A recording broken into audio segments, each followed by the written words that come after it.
On today's show, the latest rumors around the NBA and the Dallas Mavericks. Paul George is being shopped by the Clippers. Draymond Green opts out. Kyle Kuzma opts out. Can the Mavericks get in on any of this?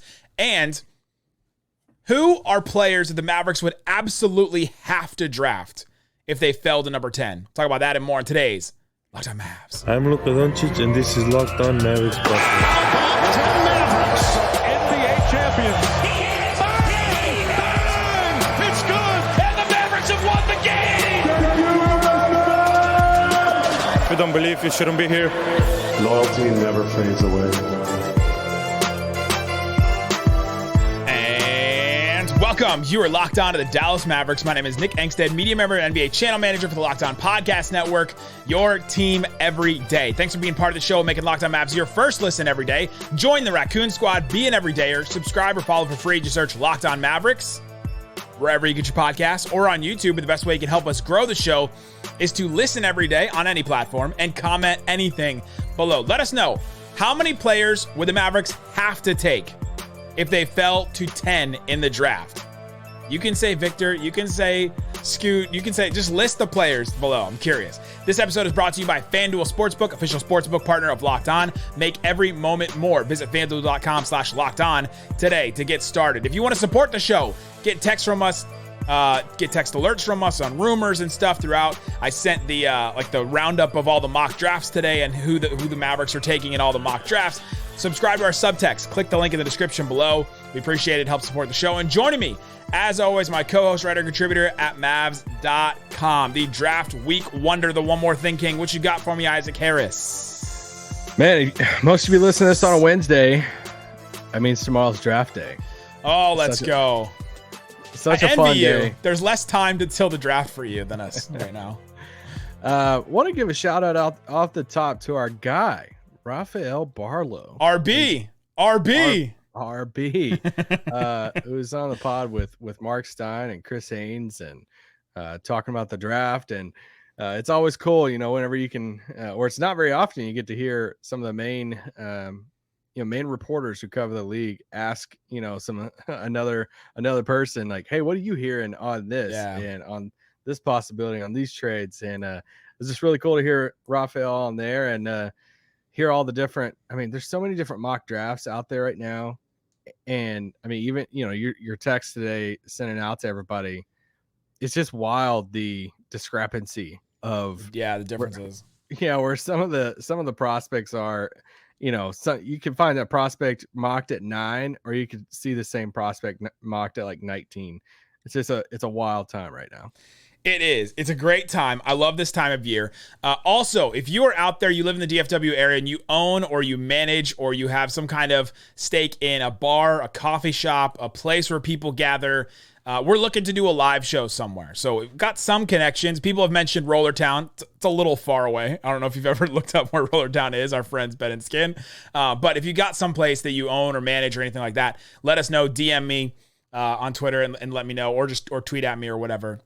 And we want to try to do a live show at some point because this is something we've been wanting to do for years. And so we're gonna move forward on that. All right, on today's show though, I'm gonna give you the Mavericks big board, what I think their big board is for the draft.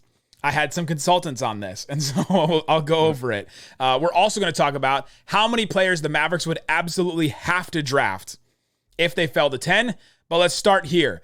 According to Mark Stein, one of the best NBA reporters ever, he said that the Clippers are shopping Paul George right now, gauging interest on Paul George. Now, this is something that happens with every player in around the league. There's only certain players. Luka is probably one of them.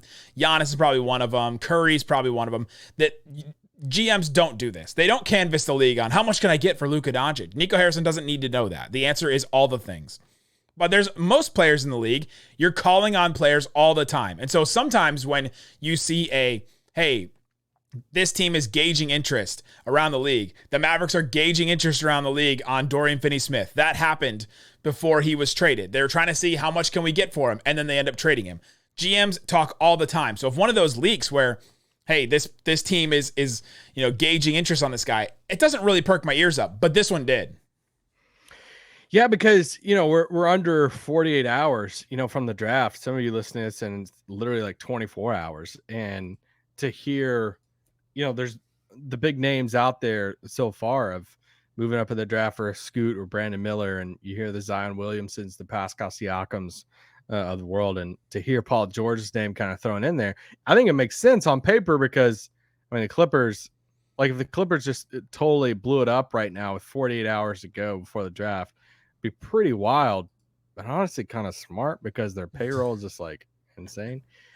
But Paul George, man, I mean, he instantly fits. I mean, he instantly becomes the biggest name, on the market. And it's somebody for like, Portland, that's saying, hey, like if they're truly entertaining win now options with a third pick to put around Dame and Paul George is on the table, I feel like it's something they're probably considering. But let's look at it from Dallas single for a second. Dallas sitting at 10, and obviously Clippers probably want something bigger than, than the 10th pick if they're going to trade Paul George. But he is 33 and he is walking into his last like guaranteed contract, guaranteed like year. Yeah, he is for the Clippers. 1 year left at $45.6 million. And then he has a player option for 48.7, which is like not a guarantee that he'd pick it up. He has had injuries, like you said, but I don't know. Like he could opt out and get like a bigger deal at that point, especially since he'll be 34. And that's probably one of the last times he'll get a big guaranteed deal like that.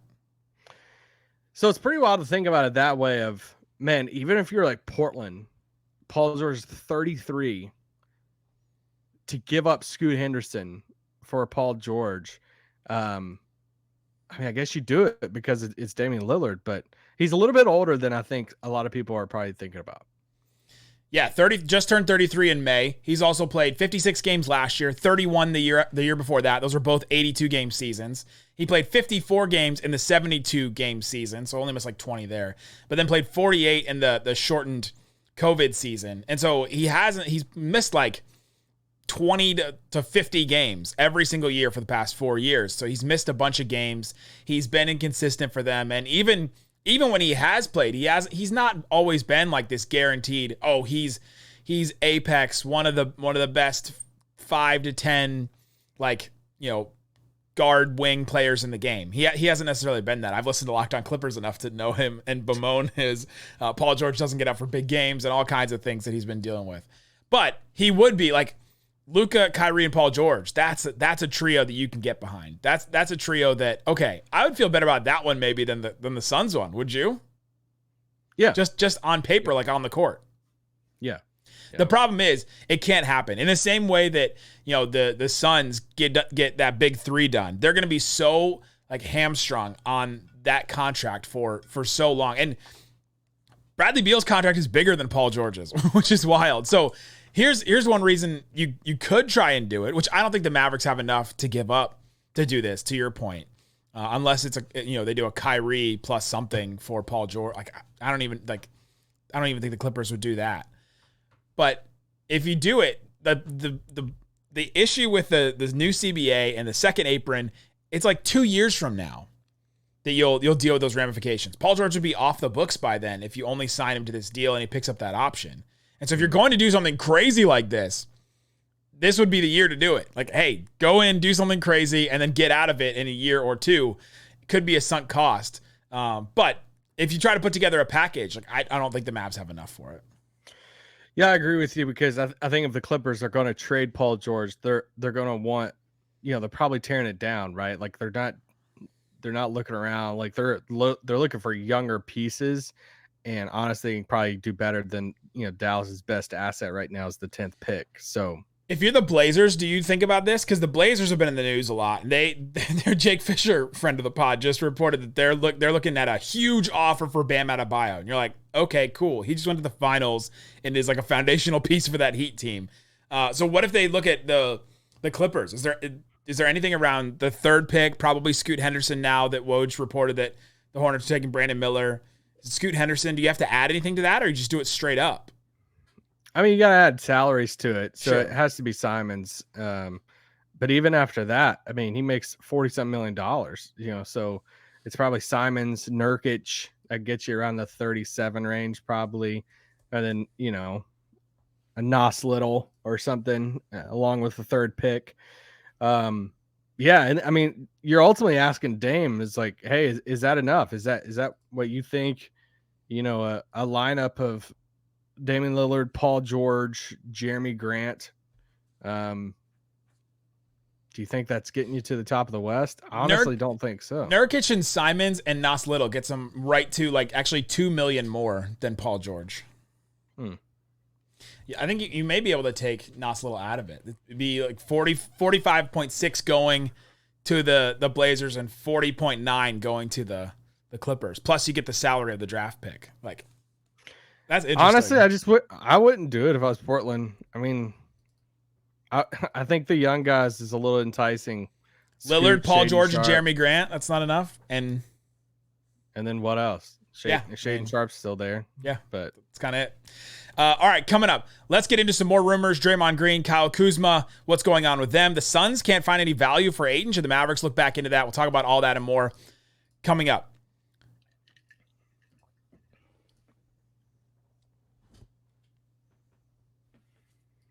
But before we do, let me tell you about BetterHelp. BetterHelp helps you out. It's so easy to get caught up in what everyone else needs from you. You never take a moment to think about what you need from yourself, or what you need for yourself. And what you need for yourself is to work through some issues, some thoughts, some things. That's what you have to do with a therapist. And therapy can help you get the right tools to find a more balanced life in your life, so you can keep supporting others without having to leave yourself behind. I recently just watched the whole recent season of Queer Eye, and it's just like every single little scene with them is therapy, going through different things and believe in yourself and think about, how you view yourself and all that kind of stuff. Like, you're shedding tears sitting there like, okay, I got this in my life. And therapy can help you walk through some of those feelings if you're feeling the same kind of feelings I was feeling. Find more balance with BetterHelp. Go to betterhelp.com/LockedOnNBA to get 10% off your first month. That's BetterHelp, HELP.com/LockedOnNBA. Again, that's BetterHelp.com/LockedOnNBA.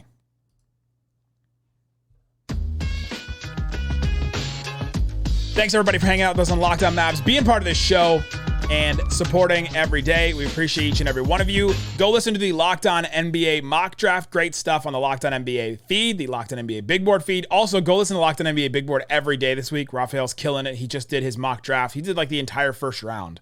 I guess he did the entire lottery up to 15. So he talked about the Mavericks pick in that one. And he's there. He's at the Yankees game right now watching Wembanyama. He's even scouting Wembanyama with his first pitch at the Yankees game. So that's how dedicated this guy is. All right, Isaac. A couple other quick rumors we'll get to. Draymond Green opts out of his deal. You've loved Draymond and his fit with the Mavericks. What does this mean for the Mavericks? Is he opting out? Does that mean he could be available? I mean, I think the only way for Dallas is, if it feels like Golden State and him is going to, reach back on a deal. But if he does entertain, some other offers out there, Dallas' only path would be a sign and trade to get Draymond to Dallas. I would still love it. Him and Kyrie, together in Dallas would, with Luka would be awesome. I stand by that. You'd have to entertain something with Tim Hardaway and, a couple other things for a sign and trade for Draymond. But I feel like my hope is fading. It feels like he's going to go back to Golden State, which is awesome. I think it's cool. The more we can have players, stay with teams for a super long time in their careers, I think the better for the league. And so, yeah. I think the thing all the Warriors fans and media people have been on is that you can't bring back Draymond, Clay, and Poole. Like, because of these new rules, because of where they are, and because of how good they were last year or not. I don't think that they can bring back all three of those. And so if Draymond does opt out of this, which it seems like he is, and then comes back on a deal, if that's guaranteed, then what happens to Clay? And then are they definitely trading Poole, and what happens to him? That's the interesting part of it to me. I don't think Draymond's moving either, as much as he would fit really well with Luka and Kyrie and all that. Kyle Kuzma. Speaking of the Warriors, though, I would be very interested in a Kuminga and 19 moving up to 10 type of deal. Just wanted to throw that out there. I like that one. Who would you get at 19? Well, I don't know if Omax would still be there. Your boy. We should celebrate this. Your boy got invited to the green room. Olivier Maxey's Prosper. That's great. I also love both Jalen Hood-Schifino, maybe him at 19. Yeah. Could be looking at He'll probably be gone by then too. Probably. We'll see. Kyle Kuzma opts out of his contract. Everyone not surprised by that. He was going to make $13 million. He opts out of it. This one is an interesting one. I could see some kind of sign and trade. The problem is, what did the Mavericks give the Wizards? Do you have to give the Wizards things? Because they didn't get a lot of things for Bradley Beal. Is it okay that they... in a sign and trade, you don't have to give up like as much as exact value for a player because he doesn't intend to go back to the Wizards really either. But yeah, this is an interesting one to me. I don't see Dallas getting involved with this one because, once again, when you do the sign and trade stuff, you start getting into that hard cap and all of that. I don't think Dallas is going to get into the hard cap business for Kyle Kuzma, and he's going to get a significant pay raise and all of that. And I think he's a good player, but yeah. Explain the sign and trade hard cap thing. Well, just it basically, puts a limit on what you can like legitimately. You won't have a number you can't go past. So, people have been saying this new CBA and the second apron is kind of like the closest thing we've ever had to a hard cap for everybody. Without even triggering a hard cap, but yeah, there are certain things that trigger a hard cap for teams, and this is one of them. And yeah, when you're going to have two big salaries, like Kyrie and Luka, and then having a third on top of that, you really kind of need that flex. Unless you're going to be like a guaranteed title team, which I just don't think Kuzma is going to complete the big three there to do that, then I wouldn't get in that business. He would be a nice piece, though, I think, if they could figure something out. But I don't think so. Also, Gary Trent Jr. opts into his player option. Does this open up some trades? Would you consider a Tim Hardaway Jr. and Gary Trent Jr. swap and then a 10 and 13 swap if Toronto really wants somebody at 10? I probably wouldn't for Tim, but I would for Davis. I think of as Gary Trent and Gary Trent 13 for Davis and 10. I'm listening to that. Is going up 3 spots enough to just take on Davis's contract? Because I don't know if they even expected Gary Trent Jr. to come back.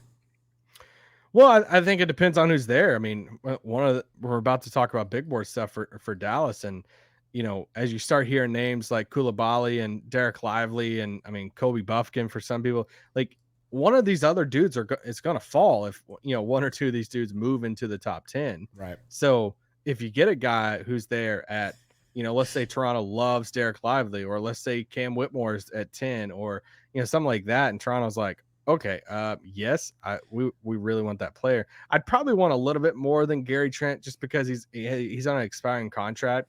Yeah. So if it's like Gary Trent, something else with the 13th pick, but there's a framework there I'd listen to. If Taylor Hendricks fell to 10, do you think Masai would just like freak out and say, I'll give you everything? He's such a Raptors player. Just like he's the exact size of every Raptors player and all that. It's Hendricks, Siakam, OG, Barnes. Precious. They're all just like Spider-Man. Boucher. Yeah. Oh, man. All right. Let's get into the players that you would absolutely have to draft if they fell to 10. Yeah, I started thinking about this more as exactly what I was saying about with some of these guys that possibly might drop, and you hear Kevin O'Connor, you see Gavoni's latest mock draft that came out yesterday, saying that Cam Whitmore might be the guy, and which is crazy. I mean, it could be smoke. We could see Cam Whitmore go 4 to Houston. We're like, what are we even thinking about? Or to Detroit at 5. I don't think so. I think the Thompson twins go 4 and 5.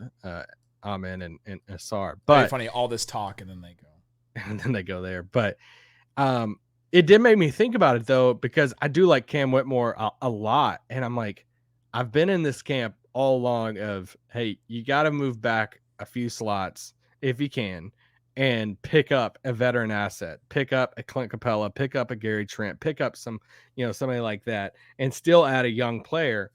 It would take a lot for me to trade completely out of the draft. I'm not a big fan of that, but still picking up a young guy. And it made me think, I'm like, if Cam Whitmore's there at 10, if Utah picks at 9 and they're like, Bilal Koulibaly to Utah and Cam Whitmore's still on the board, I think Dallas has to take him. Like, I mean, it's hard to say that without knowing, like, hey, these are the draft, these are the deals on the board. Right. There's some deals there, of course, you're like, hey, you don't pass that deal up. but honestly, I think if I was sitting there at 10 and it was like the Toronto deal, I want to say maybe even the Capella deal for Atlanta, that I think Cam Whitmore, like in Dallas, would be worth it, that I would stay there at 10 and take him. I think so. Interesting. Coming up, let's talk about the other players. Let's talk about what Cam Whitmore could bring, and then what other players would absolutely have to be drafted if they fell somehow to 10. We'll talk about that coming up. But before they do, let me tell you about FanDuel. FanDuel has the odds for you right now. They got the odds for the number 10 pick on FanDuel Sportsbook. Right now, Derek Lively plus 250. Now, this is just the number 10 pick. So if the Mavs trade out of it, it's still who gets drafted number 10. Derek Lively plus 250. Bilal Coulibaly plus 430. Grady Dick plus 500. Kobe Buffkin plus 500. Taylor Hendricks plus 550. Kaysen Wallace plus 750. Isaac's guy Anthony Black plus 1,200. And then you just said Cam Whitmore plus 3,400. So you put down $100 and you're right, and Cam Whitmore falls to 10 and he gets taken at 10. You win $3,400. Incredible stuff there. That would be incredible odds. So go check it out. And you can also get up to $1,000 back in bonus bets if your first bet doesn't win. Just go to FanDuel.com/lockedon.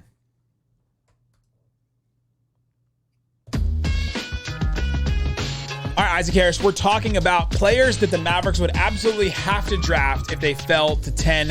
You talked about Cam Whitmore. Give me the overview on Cam Whitmore. What would he bring? Why was he such an enticing prospect that the Mavericks would have to draft him? Well, I mean, he's a Villanova guy. We know, they've kind of became the school, the pathway, the pipeline of guys you really want in the league. Have the Mavericks had success with a Villanova player in the past? Possibly. But then he left. Cam Whitmore, he's like 6'6", 6'7", around a 6'9" wingspan. He's super thick, but he's at that like 235, 240. He had a 40.5 max inch vertical at the combine. And I think there's a reason why he's being considered at 4 and considered at 5 by Detroit, that you just don't have the explosion, the whole combination at his size, and he can defend, he can shoot the ball. So I do really like him. Some of the weaknesses on him, I'm not, fully all in on. Like, you're not going to, take him to be a playmaker and saying, hey, run the offense or anything like that. But if you walked away from the draft adding Cam Whitmore, to this team, then that you're adding somebody who's going to be a part of the rotation. So, yeah, I like him. Yeah, to me, he's a type of player like a Keegan Murray. When we look at some of these players, like, can they play early? Can they impact early? Can they start early? He's the type of guy that can do that. He can do a bunch of different things, and I think that he could fit into that role. Like, he could be a 3-and-D player. The problem is he can do a little bit more than that. You'd want him to do a little bit more of that. And so how can you get him involved in, all right, let's get you to play some bully ball and post up, and he shot 64% at the rim. So how can you get him to drive and do all these things? And like, that would be a little bit difficult in Dallas, but first year I think he could play a role. And so then you develop him, and maybe like year 2 he takes a leap, and all of a sudden you're like, oh my gosh, we have this awesome Luka, Cam Whitmore duo, Kyrie, if he's still around, depending on the deal and all that. Like that, Cam Whitmore is a good one. I like that one. Is it safe to say Wembanyama, Brandon Miller, Scoot Henderson, both Thompson twins, you'd have to take them if they fell to 10? Yeah, I'm glad you include the Thompson twins, because yes, I think those 5, if one of the Thompson twins for some reason fell to 10, you got to take them. I wouldn't want to be on the wrong side of history of a Thompson twin. They're so explosive, and they're like the echelon of athleticism that they're in is in a whole different, and even their feel for the game and everything. We don't have players like that. I mean, they're immediately going to step on the floor and be in the top 1% of athletic, players. The dunk contest next year. How can we buy tickets already? Because both of them will probably be in it. Yeah, let's do duos. Let's do duos at the dunk contest next year. Brother duos. So yes, I think for some reason, when you say that, I just imagine the Lopez brothers like in the dunk contest with mascots all over the place. Morris brothers, like, no. So I think if one of them Curry fell to 10, brothers. I think you just got to take them. I think where it gets interesting is that group after that is Jarris the Hendricks, Jarris Walker, Anthony Black, Cam Whitmore. If one of them fell to 10, do you have to take them? If Jarris Walker fell to 10, do you have to take him? Yes. Such a good fit. He's like the perfect 4 that can play some 5. He's like 6'7", 6'8", long wingspan. Like he's just got everything that you'd want. Shoots the 3 a little bit. Like I think he is the next Aaron Gordon. Like that. He's exactly that type of player. He's closer to that comp than any of those other guys through there, I think. That'd be just such a good. He could start, right? Yeah. I mean, that's another one where you look at Cam Whitmore as like, okay, who can be a Keegan Murray and start for this team? It's like, okay, I could see Jarris Walker do that. What if Taylor Hendricks fell? No, you don't have to take him. Like him, but you don't. You can. You're still entertaining trades. Yeah. Your boy Anthony Black. I love him, but I think you're still entertaining trades, and I think his fit in Dallas would be great. It would be fine, but the fit isn't so like a glove that I would be saying, all right, I'm not entertaining any of the trade offers. So that seems to be the cutoff. It's obviously Wembanyama, Brandon Miller, Scoot Henderson, both Thompson twins, Jarris Walker, and then Cam Whitmore. Both those guys were like right on the edge about, but we think that they should draft him if they do fall to 10 somehow. Anthony Black, Taylor Hendricks, 7, Derek Lively. Yeah, so there you go. That's 7 players that we would absolutely take if they fell right there. Yeah. Yeah. Who do you think could be at 10? Let's do realistic. Who do we think could be at 10 that will be the Mavericks options? I've asked Richard this, I asked Raphael this, and I'm curious what you think. Who's going to be there at 10? Well, I think those top 5 are all gone because I do think Amen goes 4 to Houston. I think Asar is going to go to Detroit unless they move down with like a Utah or something like that. So then after that, I think that's where it gets pretty tricky with that Orlando pick. And they have in one side they have the luxury to just take a swing on a Koulibaly or something like that, or Derek Lively, because they have the 11th pick too. But I don't think Jarris Walker will be there at 10. I think whether he goes 5 to Detroit, I don't think he gets past Indiana. The Indiana fit is just so seamless right there. Detroit or Indiana, that just fits too well. Yeah, so I don't think that happens. I think the wild cards are Orlando, Washington, and Utah, because Washington and Utah, they're in such early stages. I mean, Washington for sure of their kind of rebuild that they could go any direction. They could go a Koulibaly, Washington or Utah, and you're like, all right, get it, because they got time to kind of wait on him. So yeah, I don't think Jarris Walker is going to be there. I really don't think Cam Whitmore is going to get to 10. No. So I think you are looking at that. I think you're looking at I honestly don't think Anthony Black's going to be there either. I think Orlando should entertain that probably. There's a lot of Utah buzz around Anthony Black. I remember in our Locked On thing, we kind of debated the Anthony Black, Case and Wallace with David Locke a little bit. So yeah, I think for Dallas at 10, David Locke, known lover of guys that can't shoot, which is not true. He buried Josh Giddey in our season preview before last year, and then he went on and made a leap and was really good.